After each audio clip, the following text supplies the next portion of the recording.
A dying civilization's last hope. The skies of Zealous burned. Once this planet had been the heart of a proud and ancient civilization, a shining beacon of culture, technology, and progress. Now it was a battlefield. The mighty towers that had once reached for the heavens lay in ruins, their structures collapsing under the relentless assault of the Dran Empire. The very ground trembled under the weight of endless bombardments, and in the once thriving cities had been reduced to smoldering graveyards. The Zelans, a species known for their diplomacy and peaceful nature, had spent centuries fostering alliances, believing that mutual cooperation was the key to survival in a dangerous galaxy.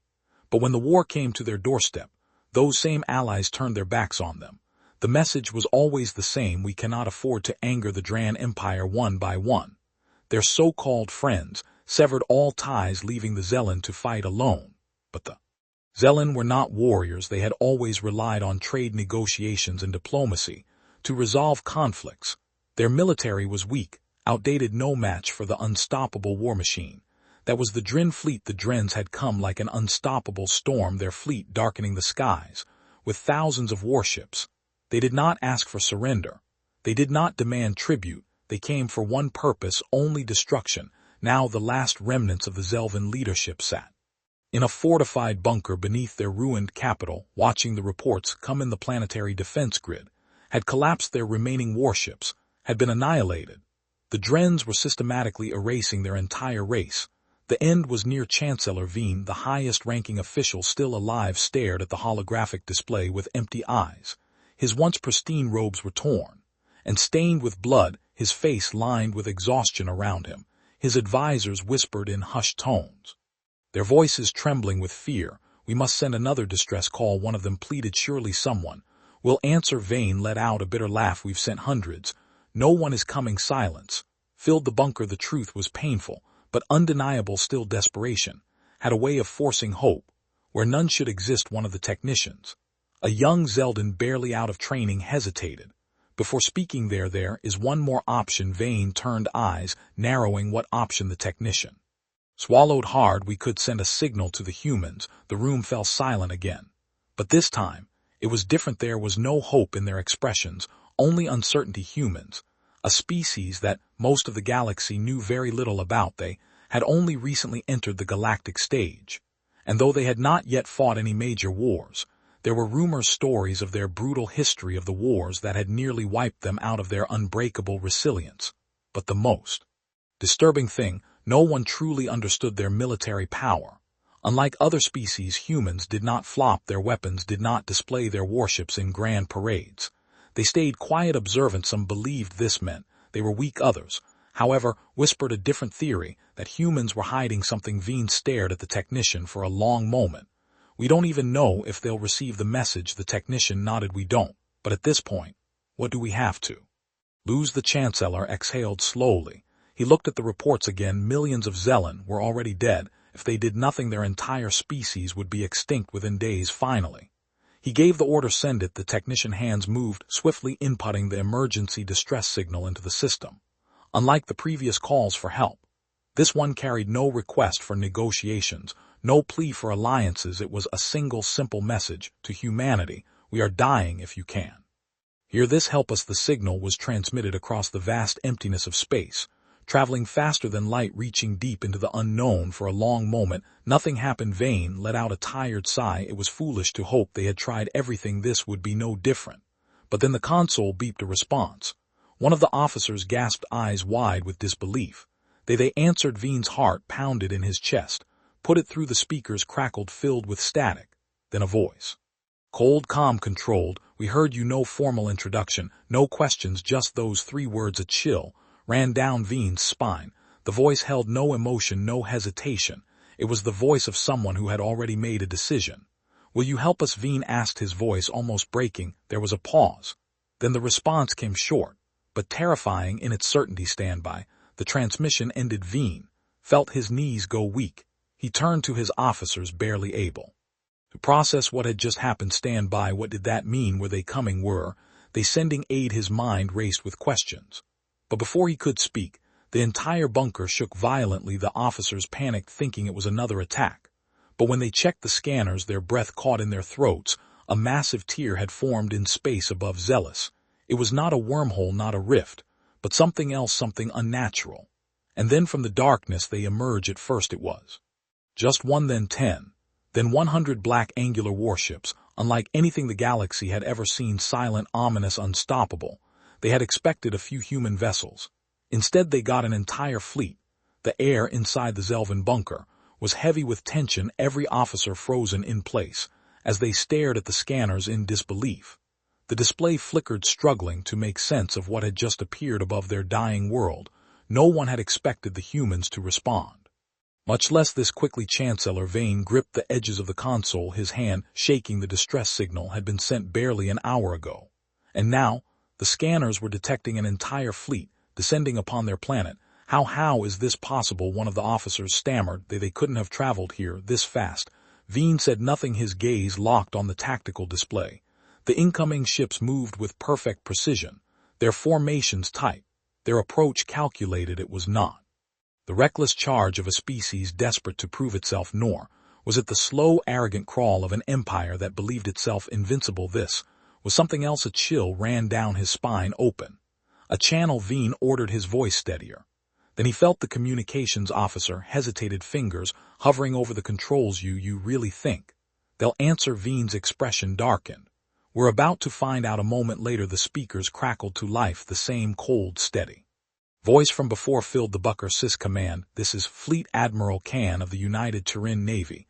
We receive your distress signal. The humans had a title for their leader. Admiral Valen's throat felt dry. Admiral Kane, this is Chancellor Vin of the Zelvan Republic. We didn't think anyone would come. There was a pause on the other end. Then C's voice came through, utterly devoid of hesitation. You asked for help. We're here. A murmur swept through the room. The words were simple, direct, but there was a weight to them, something absolute. The humans had made a decision, and there was no turning back. Vane swallowed hard. I don't know how to say this, but we didn't expect you to send an entire fleet. We don't know what to say. There was another pause, as if the human admiral was considering his next words carefully. Then his response came. Then don't say anything, just tell us where you need us. For the first time since the war began, Vane felt something he had long forgotten, hope above Zealous. The human fleet moved like a storm. There were no wasted maneuvers, no hesitation. They knew exactly what they were doing. The Dran Empire, still busy bombarding the planet, had no idea what was happening. Their massive warships, some as large as cities, loomed over the ruins of Zelaris, raining down destruction. But then their scanners picked up movement. One by one, black silhouettes emerged from the void. Ships unlike anything the Drens had seen before. The sleek angular vessels cut through the darkness like shadows, their surfaces absorbing light, making it impossible to get a clear read on them. And then, without warning, the first human warship fired a single precise shot. It was not a warning, it was a message. The Dren battleship that had been hovering over the capital erupted into flames. The explosion was instant, violent, merciless. The warship, a vessel that had survived dozens of planetary conquests, was torn apart in a single blast. Panic rippled through the Dren fleet. They had fought countless species before, many of them technologically advanced. But this was different. These humans weren't here to negotiate. They weren't here to prove a point. They had arrived for one reason, only to annihilate the enemy. The Dricken command and scrambled to react. But it was already too late. More human warships opened fire, their weapons cutting through the Dren fleet like a blade through flesh. There was no mercy, no hesitation. The humans fought with a level of precision the galaxy had never seen before. The battle for Zelaris had begun, and the Drens had just made the biggest mistake of their existence. The Dren fleet, a force that had conquered dozens of worlds, had never known fear. Their warships were massive, their weapons unmatched. They had crushed every species that resisted them, leaving nothing but ashes in their wake. Until now the humans had arrived, and they were not like the others high above Zelaris. The once confident Dricken warships now scrambled to reposition, trying to make sense of what was happening. Their fleet had the advantage, or so they thought. The United Terran Navy had far fewer ships, but that didn't matter, because they knew how to fight. Admiral Kane stood on the bridge of his flagship, the UTS Revenant, his expression unreadable as he studied the battle unfolding before him. His fleet moved like a well-oiled machine, each ship executing precise maneuvers without hesitation. The Drens had numbers, the humans had skill, and skill would win this fight. An enemy fleet attempting to flank us, Sir, one of the officers called out. See, barely reacted. They think we're predictable. A thin smirk played at the edge of his lips. They're about to learn otherwise. He turned toward the tactical display, his voice calm. Deploy Oma Wing. Now far from the main battle, a squadron of human strike ships burst from the shadows.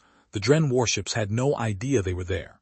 Until it was too late, the attack was surgical. One by one Dren warships erupted in flames. Their shields, once thought to be impenetrable, were shattered by human weaponry. Impossible. One Dren commander roared, watching in horror, as yet another of their battleships was torn apart. These humans, they weren't fighting like a desperate species, they fought like a force that had already won. On the surface of Zelaris, Chancellor Violin and his officers watched the battle unfold through a flickering holo display. No one spoke. They couldn't. They had begged for help, expecting nothing.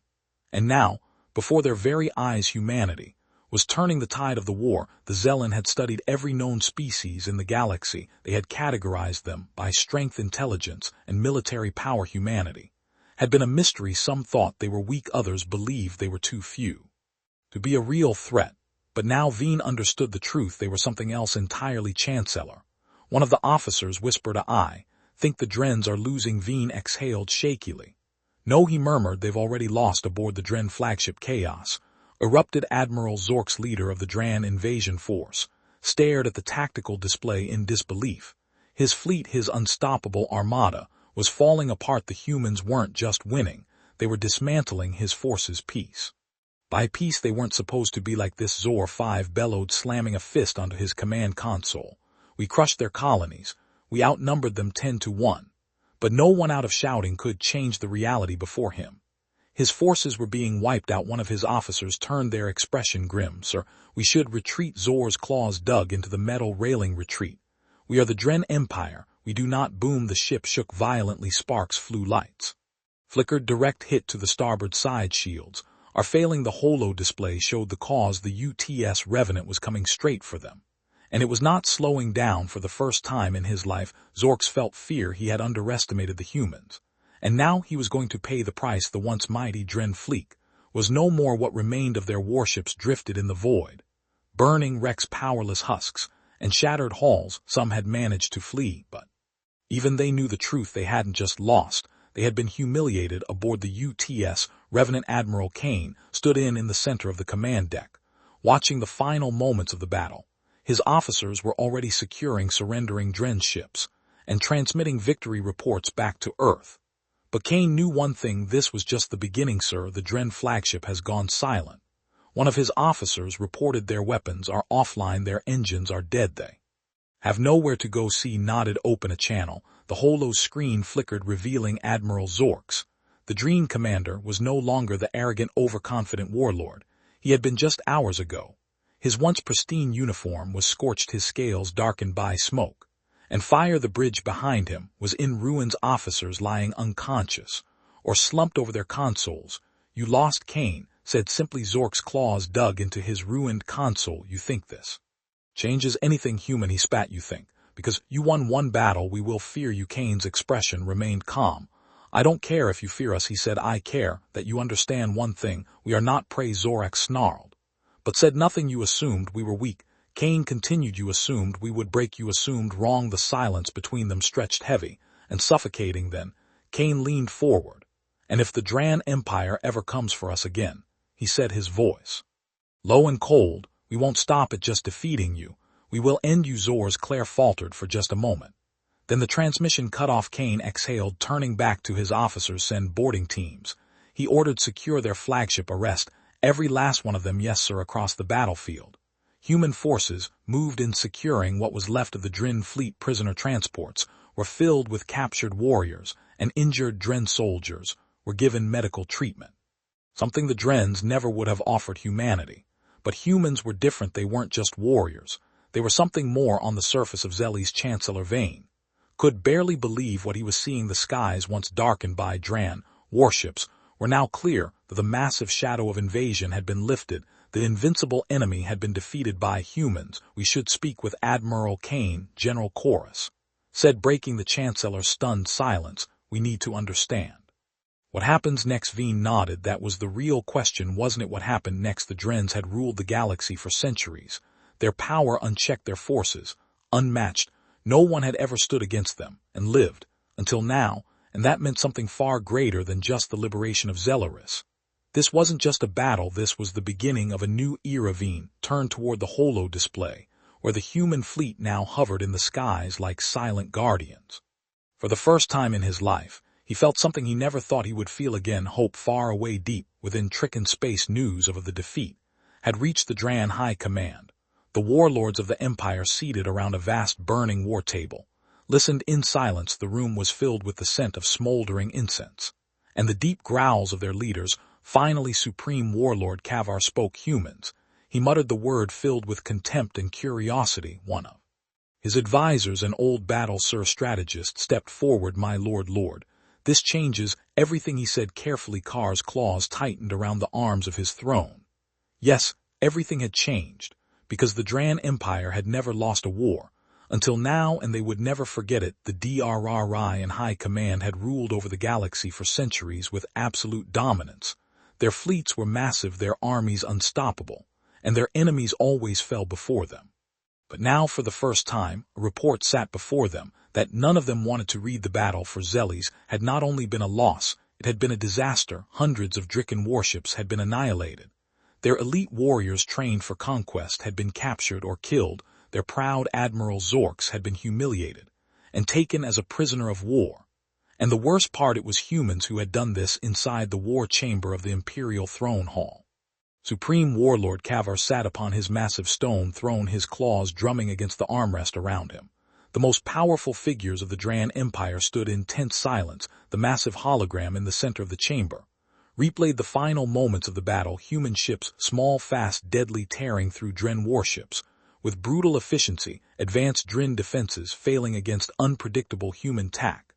ICS, the flagship of Admiral Zorks, the pride of the fleet, seized by the enemy. A deep growl rumbled in Kar's throat. This cannot be ignored, he said finally, his voice low and dangerous. This is unacceptable. General Corval, one of the few survivors of the battle, stepped forward. His body was still wrapped in medical bindings, his scales shed from combat. He had barely escaped. Zealous alive. Supreme Warlord Corval began, his voice filled with barely contained rage. We underestimated them. Humanity, they fight like no species we have ever encountered. Their strategies are unpredictable. Their weapons are advanced in ways we do not yet understand. Kar's red eyes narrowed. Are you telling me, he said slowly, that a race of primitive upstarts is more advanced than us? Corval clenched, his fists. No, my lord. But they are different. They do not follow conventional tactics. They take insane risks in battle, things no logical commander would ever do. And yet somehow it works. One of the other warlords scoffed. Then we should have wiped them out before they became a threat. Kar's claws scraped against the stone throne. Yes, he said darkly. And now, because of our failure, the entire empire knows of our weakness. A silence settled over the chamber. Every species in the galaxy had always feared the Dran Empire. No one had ever dared to challenge them. But now there would be whispers, there would be doubts. If humanity had defeated them once, could they do it again? Kavar stood. We must act, he declared, his voice filling the vast chamber. The Empire will not be humiliated. We will not allow these humans to believe they have won. Corval hesitated. What you command, my lord? Kar's eyes gleamed with cold fury. We will gather our full strength, not just a single fleet, not just an invasion force. We will bring the entire might of the Empire to humanity's doorstep. We will burn their worlds and remind them what it means to challenge the Drens. The warlords around the chamber roared in approval, their bloodlust ignited. But not Corval. He remained silent, his mind racing. Something about the way the humans had fought, the way they had adapted so quickly to Dren strategies. It unsettled him. This war was not going to be as simple as the others, and deep down he feared that the Empire was about to make the biggest mistake in its history. Aboard the UTS Revenant Admiral, Kane knew exactly what was coming. The battle for Zelis had been a victory, but it wasn't the end. If anything, it had only awakened the beast. He stood on the observation deck, staring out at the vast expanse of space around the human fleet. Recovery efforts were still underway. Zelis had been liberated, and for the first time in generations, its people were free from Dricken rule.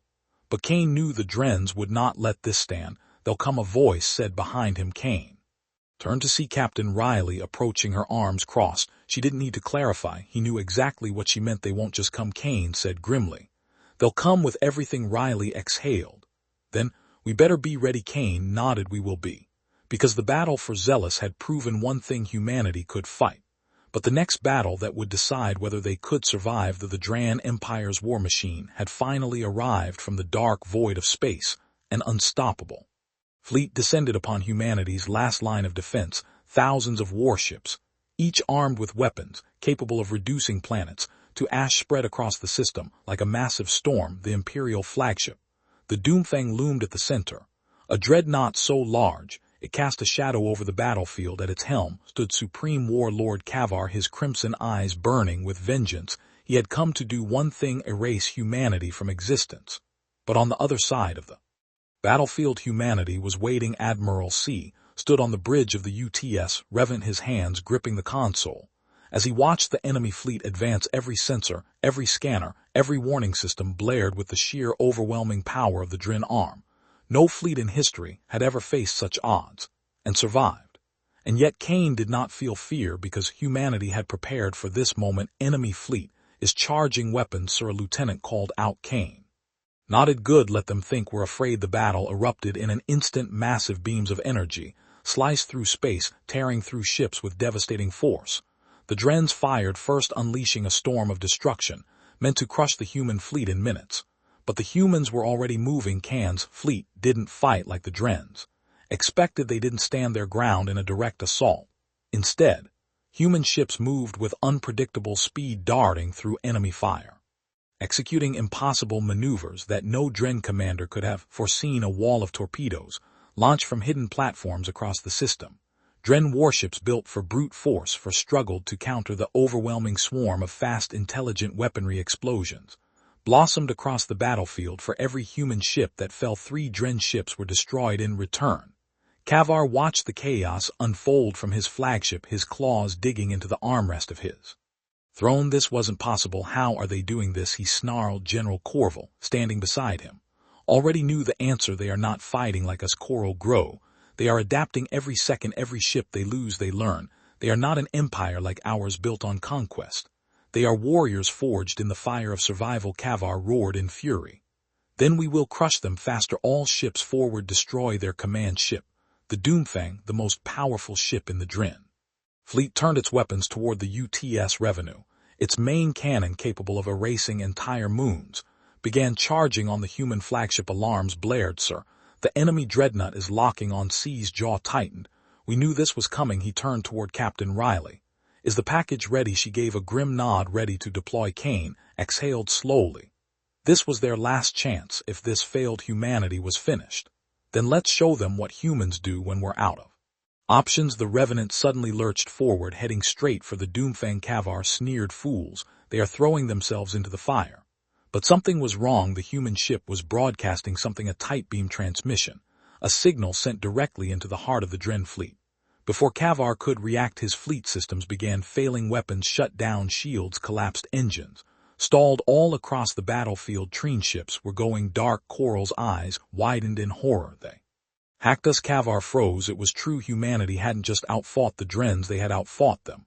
While the battle rag human operatives had infiltrated the Dren fleet's core systems, every ship, every weapon, every system that relied on Dren technology had been corrupted in the span of seconds.